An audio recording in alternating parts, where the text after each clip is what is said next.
दोस्तों नमस्कार। चैनल विविध प्रस्तुति में आप सभी का स्वागत है। आज 2 अक्टूबर गांधी जयंती और स्वतंत्र भारत के दूसरे प्रधानमंत्री श्री लाल बहादुर शास्त्री जी का जन्म जयंती है।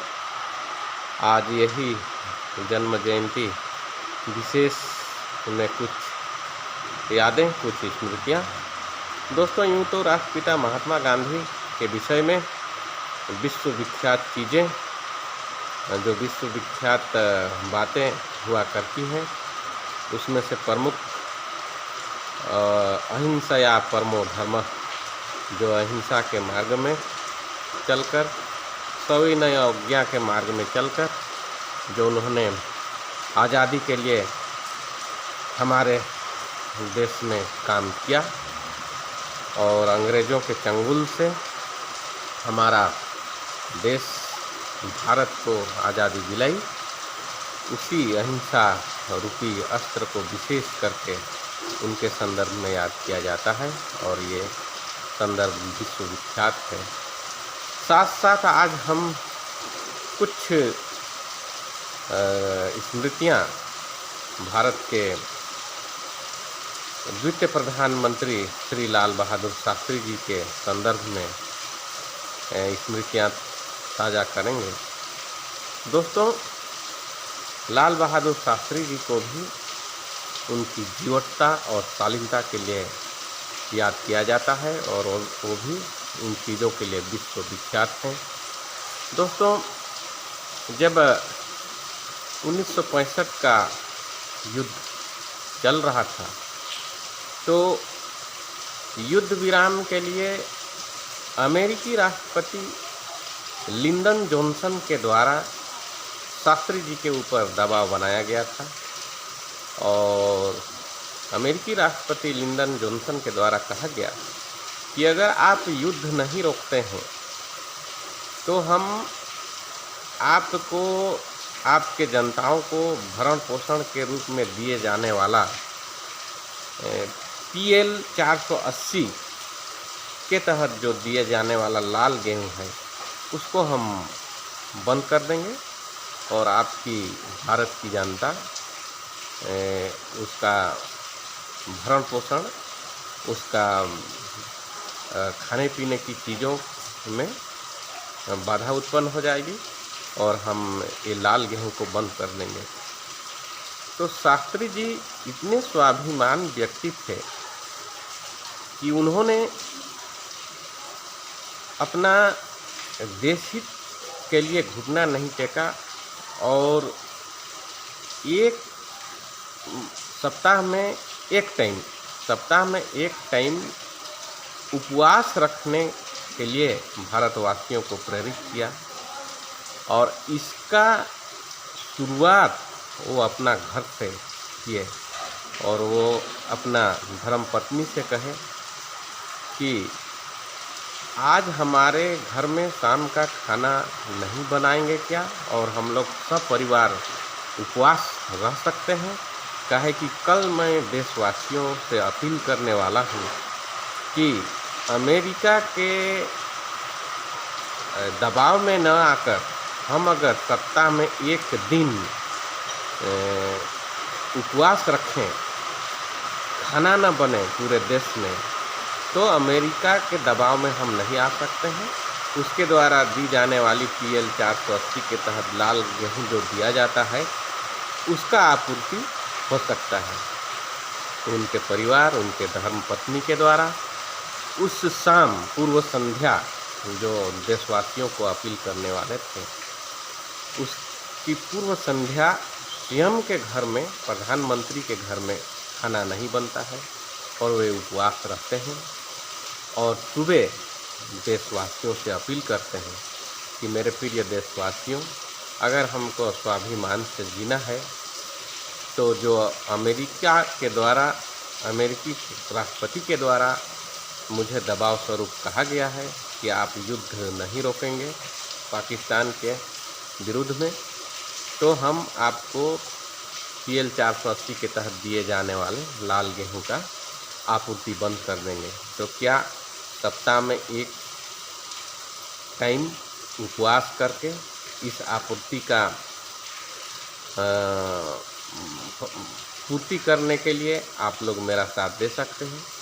उन्होंने पूरे देशवासियों से आह्वान किया और देशवासी उस अदम्य साहसी प्रधानमंत्री का बात को भी माने और इस प्रकार से अमेरिकी दबाव में नहीं आए। लाल बहादुर शास्त्री अपना जीवटता का परिचय दिया और उसी समय उन्होंने जय जवान जय किसान का नारा भी दिया, क्योंकि उन्हें आभास हो गया था कि हम गेहूं अनाज के मामले में आत्मनिर्भर नहीं हैं और दूसरे देशों के प्रति हमें आश्रित होना पड़ता है भरण पोषण के लिए, देश की जनताओं के भरण पोषण के लिए, तो हम आश्रित न रहें। इसलिए उन्होंने जय जवान और जय किसान का नारा दिया, जो विश्व विख्यात हुआ।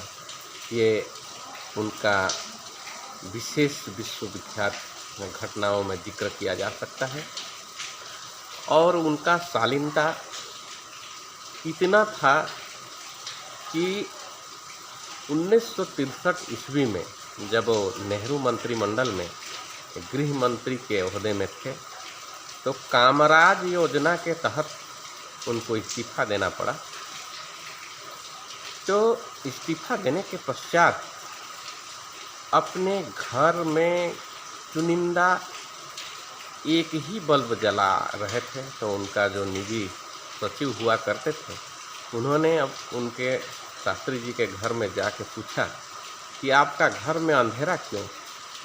तो उन्होंने शालीनता से जवाब दिया था कि मैं मंत्रिमंडल से इस्तीफा दे चुका हूँ और ये जितने भी बिजली बिल हैं आज के उपरांत मेरे को अपने जेब से इसका भरना पड़ेगा बिल, इसीलिए मैं नहीं चाहता कि अधिक बिल उठे और हम पेंशन के रूप में या तो सरकार का दिया हुआ राशि के रूप में हम आश्रित हों, ऐसा कह के उन्होंने जवाब दिया। तो उनका ये भी शालीनता देखते बनता है, जीवटता देखते बनता है।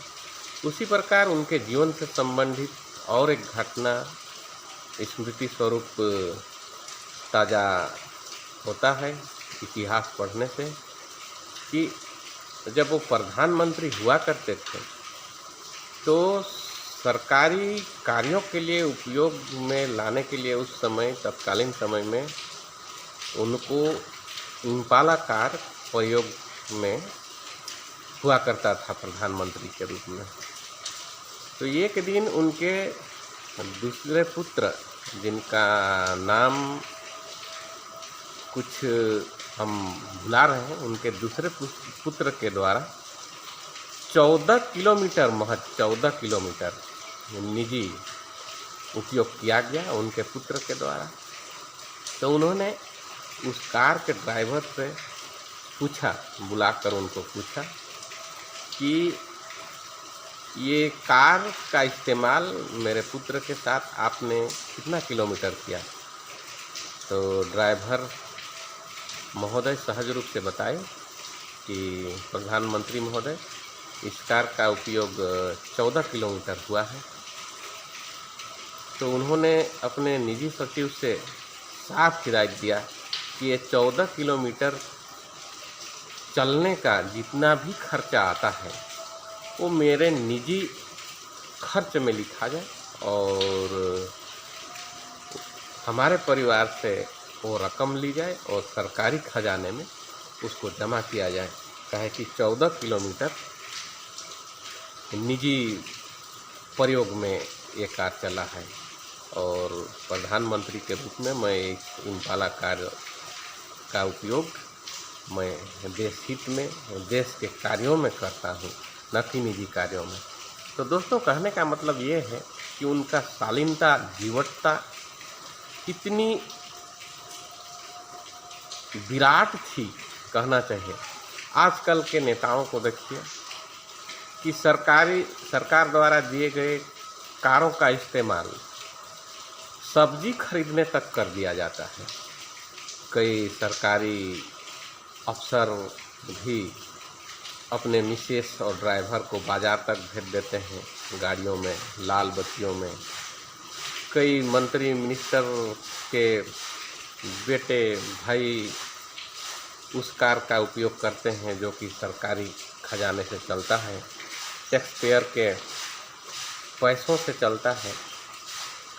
तो कहाँ उन लोग जैसे जीवट और शालीन व्यक्तित्व के धनी हमारे देश के अगुआ हुआ करते थे, और कहाँ आजकल के हमारे नेता जो भाषणवीर तो हैं, लेकिन उनका सही से आकलन किया जाए तो सरकारी सुविधाओं का कितना सरकारी कार्यों में प्रयोग करते हैं ये तो देखा जा सकता है।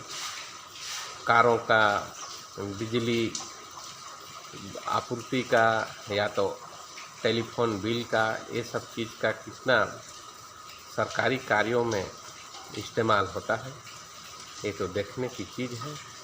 तो दोस्तों, आज हम 2 अक्टूबर जयंती विशेष, गांधी जयंती और भारत के द्वितीय प्रधानमंत्री श्री लाल बहादुर शास्त्री के जयंती के अवसर पर विशेष रूप से 2-3 घटनाएं जो लाल बहादुर शास्त्री के जीवन में घटित और संस्कारी कार्यों के प्रति उनका निष्ठा को हम याद किए।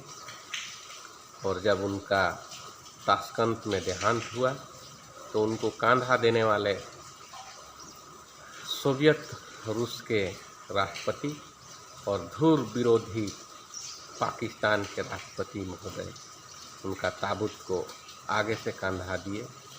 तो ऐसा राजनीतिक विरोधाभास होते हुए भी उनका व्यक्तित्व कितना जीवट और शालीन था, तो इन्हीं सब चीज़ों से समझा जा सकता है, परखा जा सकता है कि धुर विरोधी होने के बाद भी, राजनीतिक धुर विरोधी प्रतिद्वंदिता होने के बाद भी, जब ताशकंद से उनका ताबूत को लाए जाने के लिए हवाई जहाज़ में जब चढ़ाना था तो बताया जाता है कि पाकिस्तान के राष्ट्रपति और सोवियत रूस के राष्ट्रपति आगे से कंधा दिए।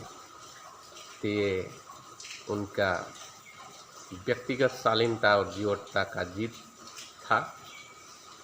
धुर विरोधी राजनीतिक प्रतिद्वंदिता होते हुए भी व्यक्तिगत रूप से नतमस्तक होते थे। ये सब तत्कालीन हमारे अगुवाओं नेताओं को मिलता था। यही चीज़ें हम स्मृति स्वरूप आप लोगों के समक्ष प्रस्तुत किए। आप लोग को अच्छा लगे तो हमारा वीडियो को सब्सक्राइब करें और लाइक करें। इसी के साथ जय हिंद, जय भारत।